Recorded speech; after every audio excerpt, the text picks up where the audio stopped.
Thank you all for coming. This is our last city chat of 2018. Lakeville's Chamber of Commerce, I'm always assistant with the director. So the Chamber of Commerce and the Main Street program, but these on quarterly. Some city officials will talk a little bit about what's going on. They can ask questions about any topic you'd like. So we have myself, new police chief, Rob Getz with Parks, Steve Wilke, city manager, Dan Drescher, city attorney, Dwayne Vanderbilt, public works, and Betsy Milgrath, the treasurer. So, Steve, if you want to kick it off. All right. So this is coming down to the end of 2018. We're working on finalizing our budgets. If you're interested, there's about 454 pages of documents on the internet that you can look up and see what we're proposing for 19 and beyond.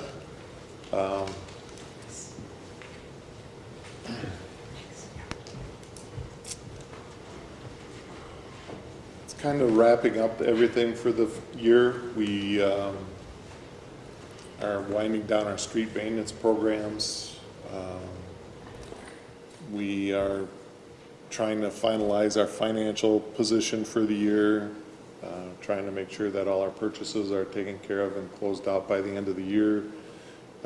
Mick's trying to get up and running and get a couple positions filled. We've changed health insurance, so we're making a big change there. Rob's got to clean up all the parks and get all the equipment put away and get ready for winterizing and preparing for the next year. So from my standpoint, I'm looking at next year and the next 20 years and trying to figure out how to make all the finances work and all the programs work and all that. So the capital budget, making sure that we have a long-term sustainable budget in place, and trying to make sure that we can pay for what we want next year. So those are all tied together. A lot of activity in the streets department as we wind down the year. We just finished all the what I'll call major street maintenance, which is the mill and overlays and the pulverizing and overlays. Probably all we really have left, and you can correct me, Dwayne, is asphalt patches and sidewalk repairs. Are there any curb repairs? Curb repairs, a number of curb repairs related to the lead service line replacements, and a handful of lead service line replacements yet this fall are planned, as well as a manhole replacement on Church Street. So there is still quite a bit of activity that will happen, and our patching program will happen in early November, but activity could extend into late November before everything is buttoned up. So the street department has now shifted their focus on to the bike trail from the glacial drumlin down to St. Paul's. So they're finalizing that out so that we can finalize that grant before the end of the year. LSLs, which are lead service lateral replacements or inspections, whatever the combination go with. We have to make a monthly report to the DNR on our lead service lateral inspections, and we also have to keep track, because we funded a certain amount of lead service lateral replacements, and of course Dwayne wants to know, because generally that means they're cutting up streets, sidewalks, and curbs when they replace those. So we have to report to the DNR how many lead lateral, or how many services were built in the time period they want us to inspect. So from what, 1900 to 1960? Approximately, or 1960, prior to 1960, as early as the 1890s when the first system was put in. So in that time period, they want us to inspect all those because they anticipate that those have a higher chance of lead. From 60 to what, 78? 60 to 70 is our question mark of And then after 70, we don't have to do any inspections. It's anticipated that they'll be copper. I don't know if, this may not be a lot of, something that everybody knows, but well number 4 has some radium in it, enough just barely over the maximum allowable limit. So we are now testing well number 4. We've done 2 Packer tests. What's Packer test? Yeah, that's a good question. Is it not a Viking test? No, it's where you pull the well up and then pack around it Oh, to test the water that's coming into it from a certain level.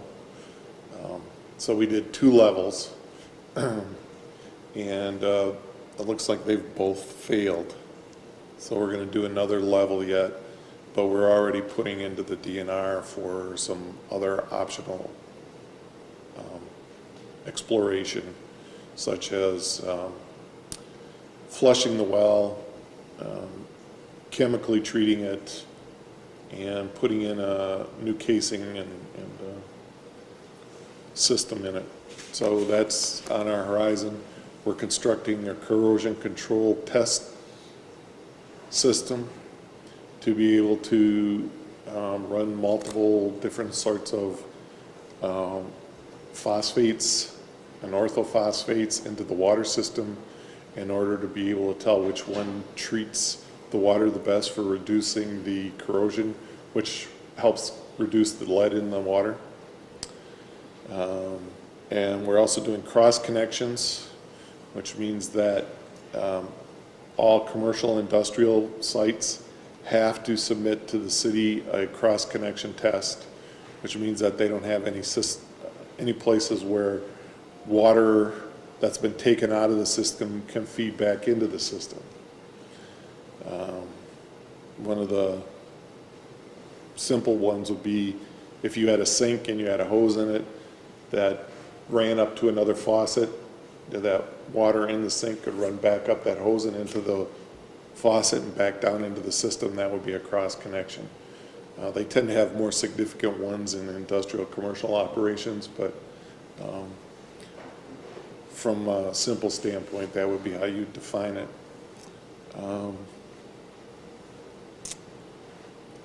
You want to add anything, Dan?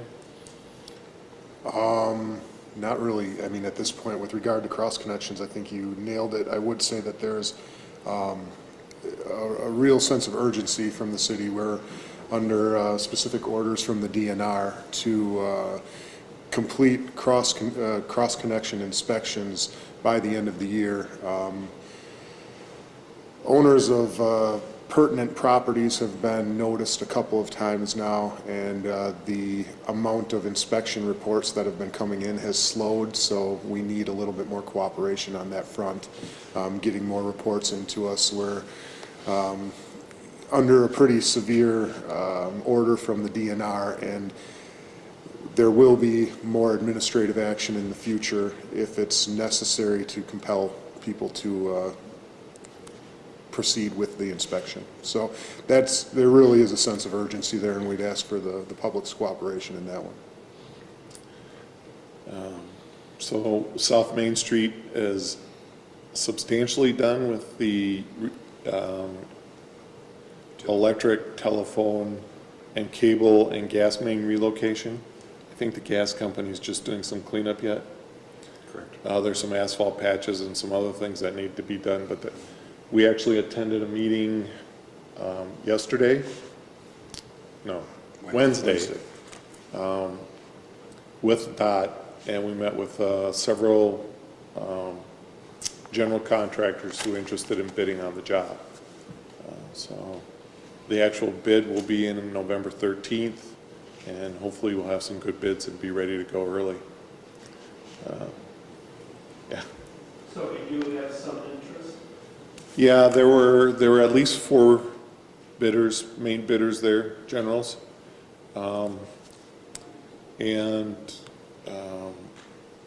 There were several bids taken out or contract documents taken out by people who weren't there. So I'd say 6 to 7 generals were looking at it. So that was good news. Mulberry Street is also planned to be done next year. That won't be going out to bid until December with the bids opening in January. Right now, they're relocating the telephone, electric, and cable. And I haven't heard anything about gas. Have you, Diann? I have not. But I'm assuming that they'll be taking care of that. That will be a reconstruction from Madison Street to Grant Street with substantial water and sewer and stormwater in conjunction with the street pavement and sidewalks. The electric transfer is done from Grant to Fargo, because I asked them. That's what they told me. So they're probably still working now from Fargo down a little bit yet. Doesn't that agree with what you were told? Not quite. I would say that there's probably still work throughout restoration, probably some transfer of services in some of those areas, but I would agree that much of the line, the main line, That's is what they told me. in those areas. Yes. Yeah, but only up that far. That's as far as they said they had gone. And that was like Monday that I talked to them. But I note there are a number of areas in that area that are still, restoration is required. Sidewalks that are removed that needs to be Oh, replaced. no, I'm talking about moving wires. Wires. Moving wires, that's what they were. I would say that they're still in the process. Oh, yeah. Yeah, they said they'll keep going until they run out of good weather, kind of. Yes. I think the main thing that is left is making sure all the final wires are pulled, because all the boring is in, all the duct is in. Just getting all the final wires in and then transferring all the services, and then they can start taking out the old poles. But as noted, there are going to be poles on the street for street lights, and there are going to be poles for all the cross streets, and there are going to be some poles for services to houses, because not everybody's going to be willing to make the change from overhead to underground.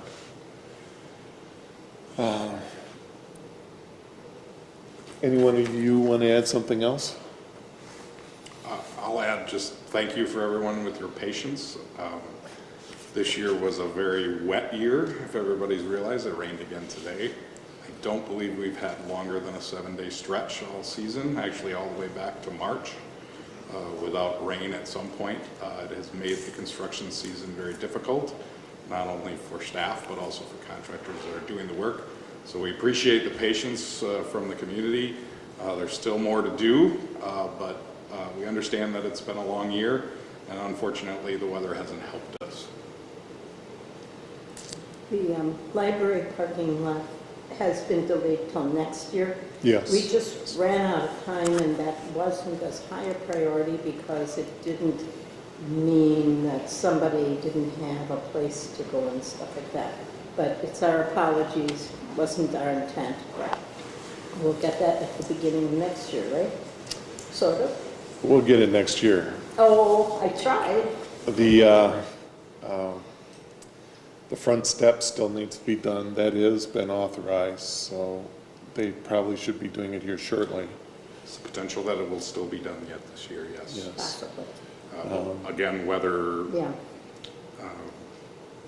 the cold weather will be here upon us shortly. So. maybe we'll get a good Indian summer. Yeah. So the parking lot would be left. Wallace Park has some trails that we need to pave. They'll be done next year. What was the other one doing? Probably some of the sidewalk, we are addressing sidewalk complaints that have come in, and they are on our list, and we are looking to have those replaced yet this fall. But much of the sidewalk program, while we are providing information to the contractor, obviously as the weather closes in on us, we may look to move some of that sidewalk work into next year. And that sidewalk work is the spot replacement in areas where there's trip hazards. And of course, what we're addressing first are the complaint calls that have come in throughout the year. Brook Street will probably shift to next year And too, Brook right? Street reconstruction and finalization of that area will be probably into next year as well. Other than that, are there any questions? When you're referring to the library parking And Yeah. that would be a big parking lot for the We're reshaping the parking lot. It's gonna be running north. The cars will face to the west, and the driveway will actually go out the old driveway where the house. So you drive in over here, and you'll drive out back on Oak. And then there's parking over there. There'll be some stormwater detention along the east side. And, yeah, we're hoping to have that done next year. It was set up that the city crews would do all the base preparation, and then the asphalt company could come in and pave it, but there wasn't time and the amount of weather that was available to us to get that done this year. Will that make the driveway an in driveway and an out there? We haven't finalized that yet, but I would recommend that. That's what I would think too. But I'll talk to the engineers and see what they think. Carol? What can be done about the front doors of the library? If they get those beautiful wooden doors, get all streaked, and I know that Gerard had something done, I think, last year, or the year before, but they just look awful. Seems that they can be sealed with something that would give it that nice wood look. I do not know. It has never been brought up to us. So I'll check. Carl? It's not about what was being discussed previously there. What's the public debt now, city debt as compared to what, say, 20 years ago? Well, how do you want me to compare it for you?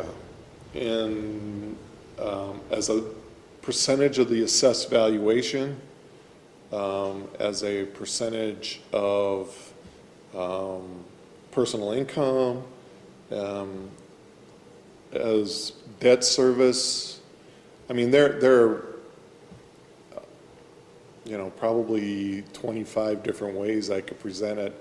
If you looked at it from the point of view of total debt, and I'm assuming you're talking direct debt, to the assessed value, we were about 1.78% of assessed value, and now we're at about 3.78% of total assessed value. We're under the state limit.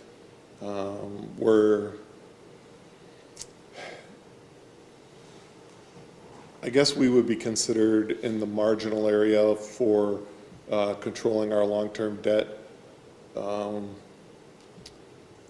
but not unreasonable. We still carry a AA plus rating.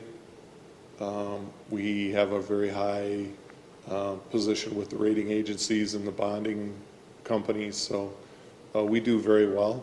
But that is a good question moving forward. And so because of the way Wisconsin does it, there's an operations levy and there's a debt levy. The only capacity issue you have with debt is the 5% of total assessed value. Now you have to, the other question you have to ask is what's the debt affordability? And that question asks, what can the community afford to pay? And then when you ask what the city's debt is in comparison to all the overlying debt, those things all start to blend into what's the affordability of debt. And the mix of classes of your base, so residential versus commercial versus industrial will make a difference. When you talk personal income, we have a very diverse personal income. We have people at the very low end of the income level and then people at the very high end of the income level. And so what level do you drive that debt towards? If you drive it towards the low end, we're not going to do any debt. And if you drive it to the high end, there aren't going to be a lot of people that can afford to live here. So you try and evaluate all those things, and then you look at the debt instruments that you're using, because there are like 7 or 8 different types of debt instruments that you can use. You have self-supporting debt. You have tax levy debt. You have debt that is supported by, it's not a utility, but it could be, in our case, let's say that we borrowed money to do some sort of sanitation fund. We would charge a fee for that. That would be a special revenue fund. So it's kind of the direct debt, but it's self-supporting direct debt. A parking ramp that paid for itself would be a self-supporting direct debt. So as you evaluate that and you're looking at it, it's trying to pinpoint what's the right amount of debt for what the community needs. And so as we drive back and consider this, there was 110 years or more where very little water main was replaced and very little sanitary sewer was replaced. So what we ended up with was a lot of lead lateral services and a lot of leaking water mains. So that drives us, the DNR basically is saying you've got to fix that problem. So as we replace water and sanitary sewer, they're all under the streets. So now we're borrowing money to fix the water and the sewer, we're borrowing money to fix the streets and the sidewalks, and we're borrowing money to do the electric, and that keeps driving itself. So when we're evaluating streets that we have to fix, we look at it first from, okay, how old is the water main, how old is the sewer, how many lead lateral services are on it, what's the condition of the street. But that lead lateral service one and that age of the water main are going to be really hard driving issues. So if I were picking a street to replace soon, I'd be looking at West Lake Street, Fremont, College, and those types of streets. And that drives our debt. And we also had gone for a long period of time without doing a significant amount of street maintenance. So about, I'd say 2013, I think. The council made a conscious decision to raise the level of street maintenance. So if you'll notice, we do a lot of crack sealing, oil and chip, mill and overlay, pulverize and overlay, and street rebuild. So that all ties into our debt. So as we looked at what our historical investment was to our investment in the last couple of years, that wouldn't be a fair comparison. So if you're looking at 20 years ago it being at 1.78 versus the 3.78 now, and the amount of capital investment we made in the last 20 years in comparison to the capital investment they made in the previous 110 years, we've way outspent. But we've made a significant investment. If you look at our balance sheet, our audit, the amount of value that the city owns, you know, all the capital assets that we have, it's skyrocketed. And so if you were looking at what's the value of the city in comparison to what the debt is, and the assets that we own, we've made significant improvement. That's gone way down. So it's kind of, what are you looking at? Is that investment in the capital assets, which we virtually had to do, we didn't have any choice really, is that worth the additional debt that we've taken on? And we've worked real hard at making sure that the debt is paid off in a sound time period, that we have very good financial planning, that we have an idea of what our long-term plan is going to be. We have policies in place about how fast we pay it off, what terms we're going to do, what kinds of instruments we're going to do. The bonding range agencies consider us a pretty solid debt risk. So generally, if you've got too much debt, they're going to give you a lower rating, and actually they're looking at upgrading us, not downgrading us. I have one thing to add too. I just wanted to mention to Carl, because Carl was on the city council years ago, and was a major person in our history of our city. Thank you, Carl. But one of the things I want Carl to know, and I want anybody else who knows or has been around a while, to know that we also are very clear, and there is no funneling of money from any of the utilities into the city. And it's, the utility has its own money, it's totally separate. The wastewater, the sewer, health, Water, electric. yeah, water and electric, all of that, they're all totally separate. And it's all very clean as far as the bookkeeping. And I would venture to say that right now is the most clear lines between all of those utilities and the city. And I think that's also something that people will be happy to know.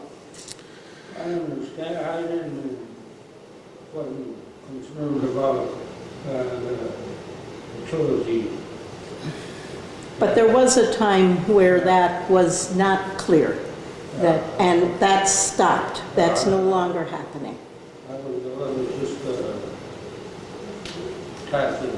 I was just wondering whether perhaps it might be better to pay a little more taxes now. Well, More or less. I'm not, what we do is we look at the lifespan of the item that we're buying. So let's say we're doing oil and chip, that's got a 7-year lifespan. The money that we borrow for that, we borrow on 7 years or less, generally 5. On equipment that's, 10 to 15 years, we borrow at the 10-year level. And things that are 20 years and beyond, we generally borrow at the 15 to 19-year level. So that we are paying off our debt faster than the life expectancy of that, so that we have some time to rebuild.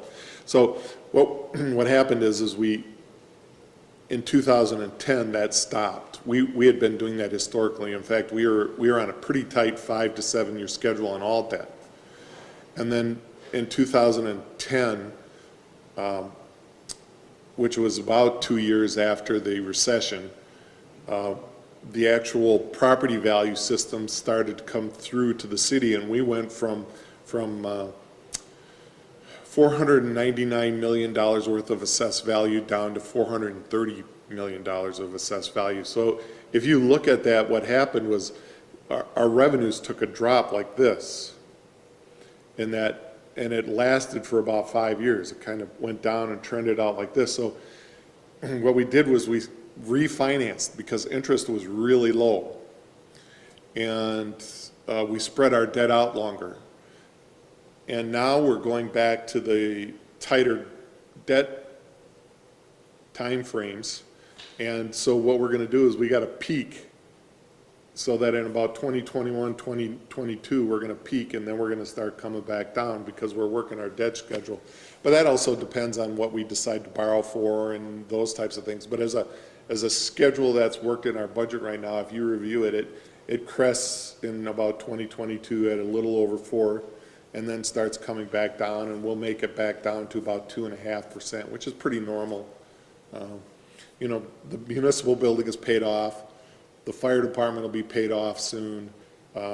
The changes, the light and water billing, which is not direct debt, that's be paid off, and then the modifications that we made to the public works building for parks will be paid off.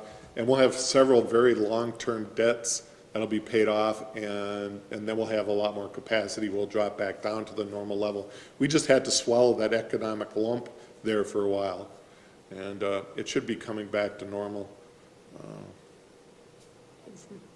Another question I had on the weeds that you haul down to the site. What happened, I guess you're composting them? We do not compost yet. Compost. Yeah, it gets hauled to the yard waste center, and then we haul it, most people haul it to the yard waste center down by the Public Works building and down by Fiberdome. And when we pick up leaves, most of the time we haul it there. But then it's kind of like a transfer station. We haul it out to what used to be the Conservation Club, which is now the county sheriff's gun range. And it's buried there. We don't compost it. It's just hauled and filled. And that's the debate we're having. We're actually discussing at the Public Works Board meetings about what it would take to start composting, or if we just want to stay with some sort of hauling system, or if we want to join with another community to compost and those types of things. And then we're evaluating, well, we could haul to Wolf's gravel pit for years, but they just dump it. They don't compost it. And so, but it's the cost of hauling it that distance versus the cost of hauling it over to the Conservation Club is pretty limited. But if we start hauling to compost at Jefferson, then the costs come closer together. Then is there a value in going to Jefferson where we're composting, or are we just satisfied with dumping it in a hole and burying it? And so those are questions that would be asked as we continue to move forward. Or do we do all our own composting here? And what do we add to it? Do we add food product? Do we add some wastewater treatment plant sludge? Do we, because that all changes the quality of the compost. But it also changes the long-term costs and the amount of management involved and the handling processes and all that. So Public Works Board is kind of evaluating that right now. They've kind of stayed to the very bottom end of getting a site where it could be dropped off and controlled on who's dropping it off, because we tend to take a lot of contractors dropping a lot of material.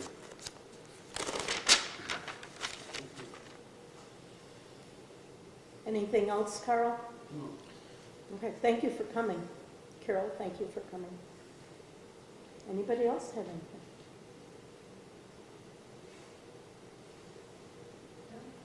All right, if there are no other questions, thank you very much for coming. Chamber Main Street will host another city chat in 2019 in January. So thank you for coming. All the city officials, thank you for being here and explaining what's going on and fielding everyone's questions. And everyone have a great weekend.